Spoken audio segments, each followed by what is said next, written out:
Hello guys, welcome back to my channel. আশা করি সবাই খুব ভালো আছে, আমি খুব ভালো আছি। তো আমার চ্যানেল সবাইকে ওয়েলকাম জানাই। তো সবাইকে জানাই শুভ সকাল।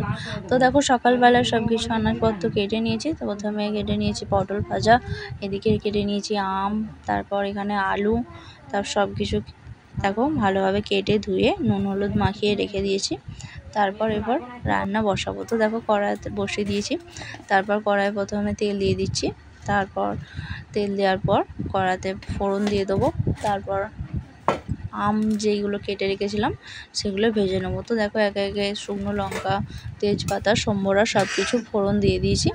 তারপর এগুলো একটু হালকা ভাজা ভাজা হলে এরপর আমগুলো দিয়ে দিচ্ছি। তো আমগুলো দেখো নুন হলুদ মাখিয়ে রেখেছিলাম আগে থেকে, এইভাবে কেটে রেখেছিলাম। তো এগুলো কড়াই দিয়ে দিচ্ছি। দিয়ে দিচ্ছি ভালোভাবে আমগুলো ভাজা হয়ে গেলে তারপর যে ডালটা কুকারে সিটি মেরে রেখেছিলাম সেটা দিয়ে দেবো। তো কিছুক্ষণ আমগুলো ভাজতে থাকি। তো চলো ভিডিওটা শেষ পর্যন্ত দেখতে থাকো, স্কিপ না করে।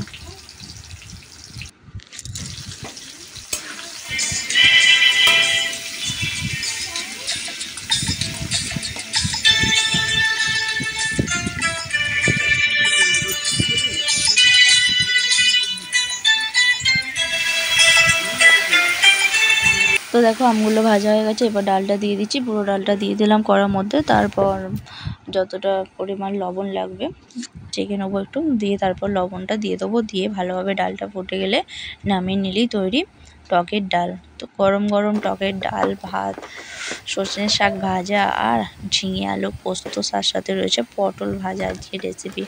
তো সব কটা রেসিপি তোমাদের সাথে শেয়ার করব। তো চলো দেখতে থাকো।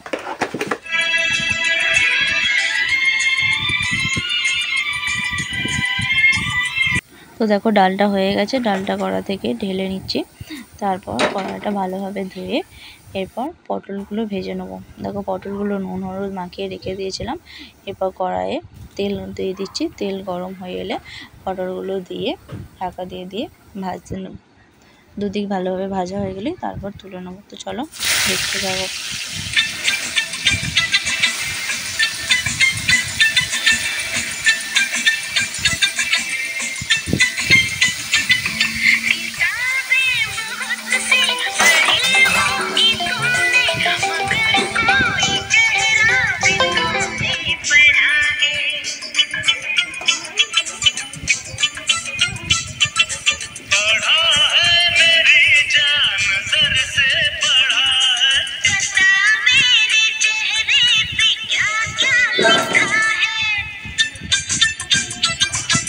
তো দেখো পটলগুলো ভাজা হয়ে গেছে, তুলে নিয়েছি থালার মধ্যে।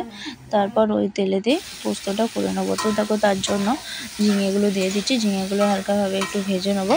তারপর ঝিঙেগুলো ভাজা হয়ে গেলে তারপর যে আলুগুলো হালকা সেদ্ধ করে রেখেছিলাম সেই আলুটা দিয়ে দেবো। তো দেখো ঝিঙেগুলো ভাজতে থাকি। চলো এখন লবণ দেবো না, এখন লবণ দিলে ওই ঝিঙে থেকে জল বেরিয়ে আসবে। তো সেই জন্য একটু ঢাকা দিয়ে ভেজে নেবো। তারপর আলুগুলো দিয়ে দেবো।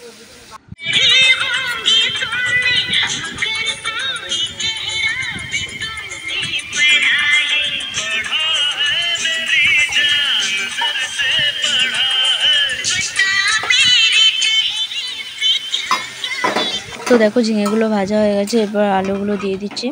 কড়াইটা একটু ভালোভাবে বসানো, তো তার জন্য ঠিকঠাকভাবে একটু বসিয়ে নিলাম। তারপর দেখো ঝিঙে আলু ভালোভাবে ভেজে নিয়ে যতটা পরিমাণ জল লাগবে ততটা পরিমাণ দিয়ে দিলাম। তো আলুগুলো হালকা বললাম একটু সেদ্ধ করা ছিল, তার জন্য বেশি জল দিলাম না, তো অল্প জল দিয়ে দিচ্ছি। তো একটি ঝিঙে আলুগুলো হালকা একটু ফুটে এসেছে। তো দেখো এরপরে যে পোস্তটা বেটে রেখেছিলাম সেই পোস্ত পেস্টটা দিয়ে দিলাম। বাটিটা একটু ধুয়ে জলটাও দিয়ে দিলাম। তো দেখো সব কিছু ভালোভাবে মিশিয়ে নিচ্ছি। তো একটু ফুটে গেলে তারপর লঙ্কার গুঁড়ো দেবো। তো চলো দেখতে থাকো।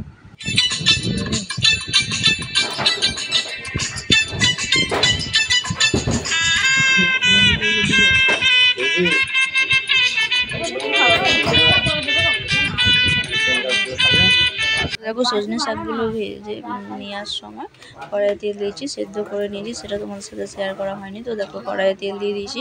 তারপর শুকনো লঙ্কা ফোড়ন দিয়ে দিচ্ছি। তো শুকনো লঙ্কা ভাজা ভাজা হয়ে এলে তারপর শাকগুলো দিয়ে ভেজে নেবো। তো দেখো শাকগুলো ভাজা হয়ে গেছে, এবার তুলে নিচ্ছি। তো ছিল আজ দুপুরে লাঞ্চ মেনু। তো আজ দুপুরে লাঞ্চ মেনু দেখো, টকের ডাল, সজনে শাক ভাজা, পটল ভাজা, ঝিঙে আলু পোস্ত।